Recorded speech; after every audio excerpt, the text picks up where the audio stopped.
Alors, j'ai un rôle ingrat, c'est bien sûr parler de financement, mais j'allais dire, pour nous, Assurance Maladie, c'est mettre en œuvre à travers les financements les politiques décidées par les pouvoirs publics.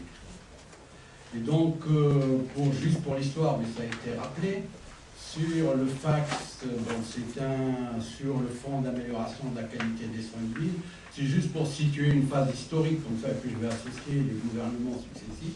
Comme ça, je ne prends aucun risque, puisque tout ça suit les ordonnances Juppé, où on a mis en place le développement des réseaux pour ceux qui suivent ça de près.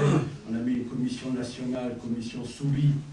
Et je reviendrai là-dessus parce que c'est assez éclairant pour notre région, donc où les réseaux étaient financés au niveau national par dérogation, et on a mis en place le Fonds d'amélioration de qualité de soins de ville qui s'adressait surtout pour les professionnels de santé en ville, et ça a été mis dans les années 2000, c'est la loi de financement de décembre 99, mis en application en l'année 2000, et d'ailleurs Prévart était, je crois, le premier dossier que nous avons adopté et financé au niveau de l'URCAM en novembre-décembre 2001, et c'est le premier à qui on a fait le versement, avec d'autres, mais c'était un des premiers.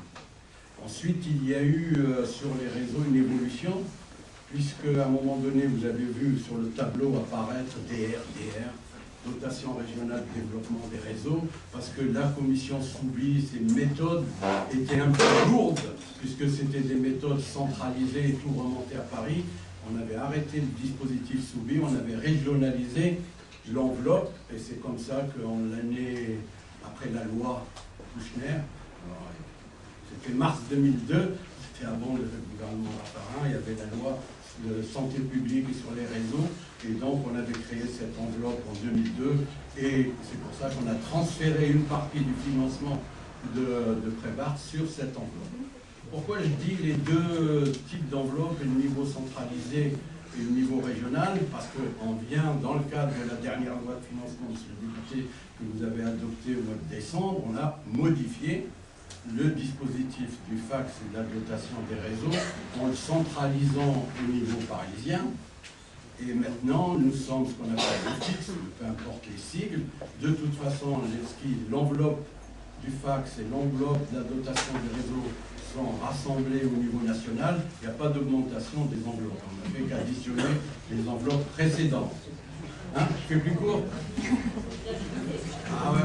Alors on les a nationalisés, on peut le dire, et gérés par l'administration centrale, que ce soit les directions centrales de la DHOS ou la direction nationale de la Caisse nationale d'assurance maladie. Et donc ceci, et on a évidemment par dérogation, on retransfère une partie de l'enveloppe au niveau régional qui sont gérées par le directeur de l'URCAM, le directeur de l'ARH. On a laissé une petite ligne qui est sur ce qu'on appelait avant le FACS, qui concerne que les soins de vie. Pourquoi je suis un peu lent comme ça? Parce que ce dispositif est pour nous, on estime, un peu pervers, parce que le fait de centraliser va nous éloigner des acteurs locaux. Ce qui nous a permis, d'ailleurs je vais revenir sur les expérimentations qu'on a commencées. On a eu un réseau qui a été financé sur Lens, qui était un réseau de soins global dans le cadre Soubi.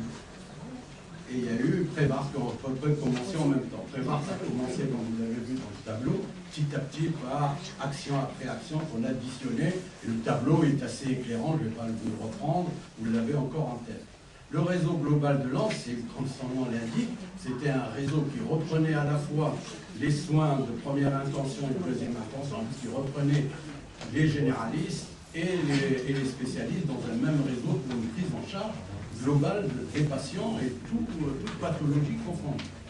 Donc c'était très ambitieux, on a eu un financement, mais l'implication des professionnels n'a pas été à la hauteur des militants qui ont fait le réseau. Donc, en termes d'expérimentation, ça a été utile, parce que toute expérimentation, qu'elle réussisse ou qu'elle est obligée de s'arrêter au bout de 2 ans et demi, est instructive. Donc là, la différence de Prévart, c'est que Prévart a progressé tout doucement et maintenant c'est un vrai réseau de soins, et c'est pour ça que je dis l'expérimentation en partant du terrain et en additionnant au fur et à mesure des acteurs nouveaux commencer un peu sur de la prévention, l'élargissement de la prévention, et ainsi de suite, en reprenant une pathologie et une autre.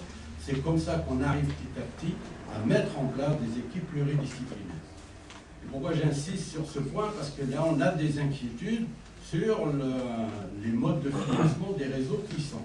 Parce que la difficulté, parce que là où vous êtes monté, puis à un moment donné, on doit se dire, si c'est comme ça qu'on doit soigner les gens, on doit les prendre en charge. Quand on parle du soin, on parle du soin préventif, du soin curatif, du soin palliatif et des soins de réinsertion. Tout ça fait partie du soin, du sanitaire et du social.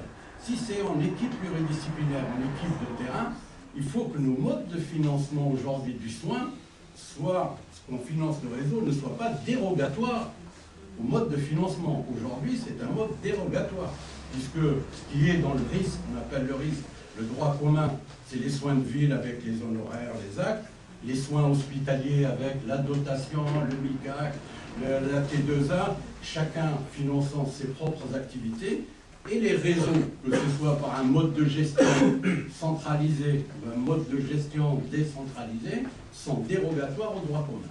Et il faudrait que pour l'avenir, si on veut que les réseaux se développent, c'est que le financement de droit commun soit le financement des réseaux. Parce que quand vous avez une enveloppe fermée et que vous voulez financer quelque chose qui progresse, on arrive à la limite de l'exercice. Et nous arrivons au bout de 7 ans à la limite de l'exercice.